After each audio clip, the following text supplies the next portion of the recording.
શ્રી ગિરિરાજ ધરણ કી જય. વાલા વૈષ્ણવ, આપ સર્વને મારા જય શ્રી કૃષ્ણ.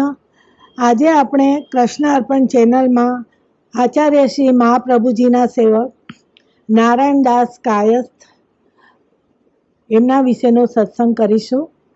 જો તમે આ ચેનલમાં નવા હો તો આ ચેનલને સબસ્ક્રાઈબ કરજો અને આ ચેનલને લાઈક કરજો અને આ સત્સંગનો બીજા વૈષ્ણવની સાથે શેર કરજો. શ્રી નારાયણદાસ કાયસ્થ તેઓ શ્રી આચાર્ય મહાપ્રભુજીના સેવક હતા અને તેઓ અંબાલાના વાસી હતા. હવે લીલામાં એક કુમારિકાના સખી છે અને એનું વ્રજ લીલામાં નામ વ્રજવિલાસિની છે. તે અંબાલામાં એક કાયસ્થના ઘેર જન્મ્યા હતા. હવે તેઓ 20 વર્ષના થયા ને ત્યારે નારાયણદાસ પણ પિતાની સાથે જતા અને તેના પિતા દેશાધિપતિનું કામ કરતા હતા. નારાયણદાસ જુગાર રમ્યા વિના તો રહે જ નહીં. એક દિવસ જુગારમાં નારાયણદાસ ₹1000 હાર્યા. એટલે નારાયણદાસના પિતા પાસે મનુષ્યો પૈસા માગવા આવ્યા. આવીને કહેવા લાગ્યા કે નારાયણદાસ તો હાર્યો છે, એટલે અમે એને ઘેરી લીધો છે, તમે અમને રૂપિયા આપો. તો નારાયણદાસના પિતાએ કહ્યું કે પૈસા તો એ જ આપશે. હવે ભારે ખેંચાથાણી થઈ. પછી નારાયણદાસના પિતાએ ₹1000 આપ્યા અને પેલા દેશાધિપતિને કહી નારાયણદાસને દેશમાંથી બહાર કઢાવી દીધો. પછી નારાયણદાસ દક્ષિણ દેશમાં ગયા. ત્યાં એક બ્રાહ્મણ પાસે રહ્યા અને થોડી ઘણી વિદ્યા શીખ્યા અને પોથી વાંચવા લાગ્યા. જુગારનું વ્યસન તો છૂટી ગયું. પછી 5-10 છોકરાઓને તેઓ ભણાવી અને પોતાનો નિર્વાહ કરવા લાગ્યા. હવે આ બાજુ એક દિવસ બજારમાં એવું થયું કે કૃષ્ણદાસ મેઘન મહાપ્રભુજીનો ત્યાં મુકામ હતો, એટલે કૃષ્ણદાસ મેઘન બજારમાં કંઈક સીધું સામાન લેવા પધાર્યા હતા. તો તેણે આ નારાયણદાસને જોયા કે તેઓ છોકરાની કંઈ ભૂલ થઈ છે તો એમને ખૂબ જ ઢોર માર મારતા હતા. હવે એટલો બધો માર મારતા હતા ને, એટલે આ મારનું દ્રશ્ય જોઈ અને કૃષ્ણદાસના હૃદયમાં ખૂબ જ ગ્લાનિ થવા લાગી અને એને કહ્યું કે મારો છો કેમ આટલું બધું? તો નારાયણદાસે કહ્યું કે તમે જાઓ ને તમારું કામ કરો, તમને શી લેવા દેવા છે, અમારું તો આ જ કામ છે રોજ. હવે કૃષ્ણદાસે પછી એને કહ્યું કે આ રીતે મારે છે તો જુગાર પાછળ અંબાલાથી ભાગ્યો કેમ?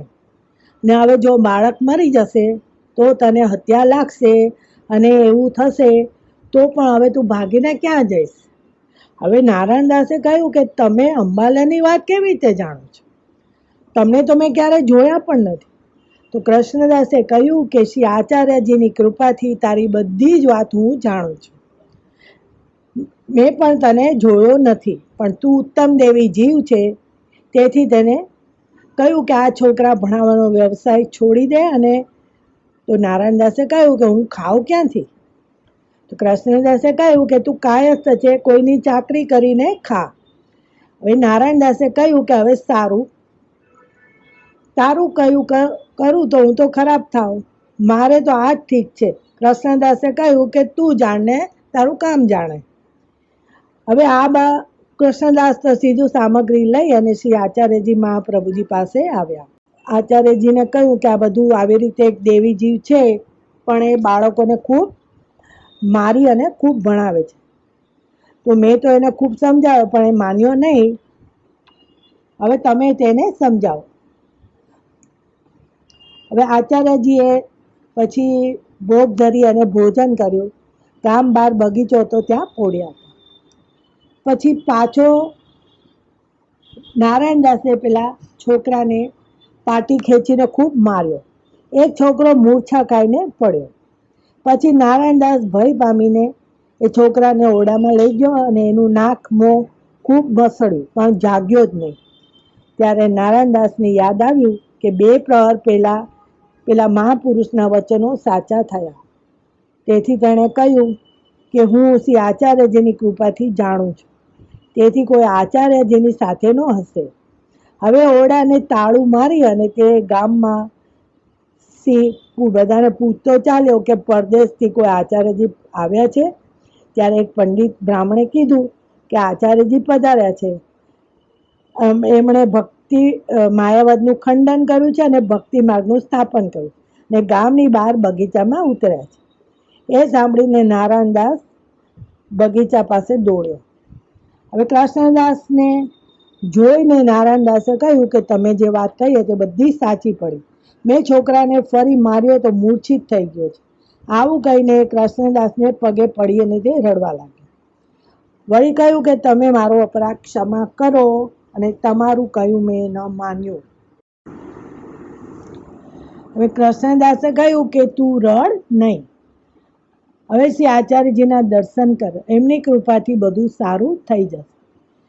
નારાયણદાસે કહ્યું કે હું આચાર્યજીને જાણતો નથી, તમે કૃપા કરીને મને એમની પાસે લઈ જાઓ. ત્યારે કૃષ્ણદાસ નારાયણદાસને લઈને આવ્યા. નારાયણદાસે દંડવત કરીને વિનંતી કરી કે મહારાજ, મેં આપનું ન માન્યું તે દુઃખ પામ્યો. હવે હું આપને શરણે આવ્યો છું. મારા માથાનું કલંક છોડાવો. મેં ગૃહસ્થનો એ છોકરાને મૂર્છિત કર્યો છે. એને ઓરડામાં નાખી અને તાળું લગાવીને હું આવ્યો છું. ત્યારે શ્રી આચાર્યજીએ કહ્યું કે છોકરો તો સારો થઈ જશે, પરંતુ પાછો તું ફરી એ કામ કરશે? તો નારાયણદાસે કહ્યું કે મહારાજ, હું આપનો દાસ અને ગુલામ થઈ આપની પાસે રહીશ. આપ આજ્ઞા આપશો તેમ હું કરીશ. પછી શ્રી આચાર્યજીએ જારીમાંથી જળ લઈ વેદ મંત્ર ભણી એક દળિયામાં એ જળ આપ્યું અને કહ્યું કે આ જળ છોકરા ઉપર છાંટજે, છોકરો ઊભો થઈ જશે. નારાયણદાસ જળ લઈને આવ્યા, ઓરડાનું તાળું ખોલ્યું અને પેલો છોકરો જે મૂર્છિત પડ્યો હતો તેના ઉપર આ જળ છાંટ્યું. છોકરો તો ઊભો થઈ ગયો. એ છોકરાને એને ઘેર વિદાય કરી શ્રી આચાર્યજી પાસે આવી દંડવત કરી અને નારાયણદાસે વિનંતી કરી કે મહારાજ, હું આપના શરણે આવ્યો છું, મને સેવક કરો. મારા માથા પરથી આપે અત્યારે ટાળી છે. ત્યારે શ્રી આચાર્યજીએ કહ્યું કે જા સ્નાન કરીને આવ. અને નારાયણદાસ નાઈને અપરસમાં શ્રી આચાર્યજી પાસે આવ્યા અને ત્યારે આચાર્યજીએ તેમને નામ સંભળાવી બ્રહ્મ સંબંધ કરાવ્યું અને પછી કહ્યું કે તું તારી વસ્તુ હોય તે લઈને અમારી પાસે આવી રહે. કોઈ બીજા ઠેકાણે જઈને રહેશે તો ફરી તું દુસંગમાં પડશે. પછી નારાયણદાસે ગામમાં જે બધા છોકરાઓને એમના મા બાપને સોંપ્યા અને પોતાની સગળી વસ્તુ લઈને આચાર્યજી પાસે આવીને રહ્યા. તેઓ આચાર્યજીની શ્રીમુક્તિ કથા સાંભળે, મહાપ્રસાદ લે, ચિત્તમાં આનંદ પામે. પછી આપ દ્વારકા પધાર્યા. ત્યાં સુધી નારાયણદાસ આચાર્યજીની સાથે રહ્યા. પછી આચાર્યજીએ કહ્યું કે નારાયણદાસ, તું તારે ઘેર જા. નારાયણદાસે વિનંતી કરી કે મહારાજ, મને મારા પિતાએ જુગારી ગણી અને દેશમાંથી કાઢી મૂક્યો, તે હવે ઘરમાં કેમ કરીને હું જાઉં? તો આચાર્યજીએ કહ્યું કે તે તને રાખશે, ચિંતા નહીં કર. નારાયણદાસે કહ્યું કે મહારાજ, માતા પિતા સેવક છે નહીં તો મારો ધર્મ કેવી રીતે નભશે? એ પ્રતિબિંબ કરે, અડચણ કરે, મુશ્કેલી તો મને થાય. આચાર્યજીએ કહ્યું કે તારાથી સ્વરૂપ સેવા નભશે નહીં. બીજાની ચાકરી કરવી, ઘરમાં કોઈ સેવક નહીં, તેથી હસ્તાક્ષર તને હું લખીને આપું છું. સામગ્રી જે બને તે ભોગ ધરીને મહાપ્રસાદ લેજે. પછી બ્રહ્મ સંબંધનો ગદ્યનો શ્લોક અષ્ટાક્ષર લખીને નારાયણદાસને આપ્યો. નારાયણદાસે દંડવત કરીને વિનંતી કરી કે મહારાજ, આટલા દિવસ આપની પાસે રહ્યો, પરંતુ મારા અંતઃકરણમાં બોધ ન થયો. તેથી હવે એવી કૃપા કરો કે સંસારનું સુખ દુઃખ કશું મને બાધા ન કરે. ચિત્ત શ્રી ઠાકોરજીના ચરણારવિંદમાં લાગેલું રહે. પછી આચાર્યજીએ પોતાનું ચરણામૃત આપ્યું, બાલબોધ ગ્રંથ ભણાવ્યો.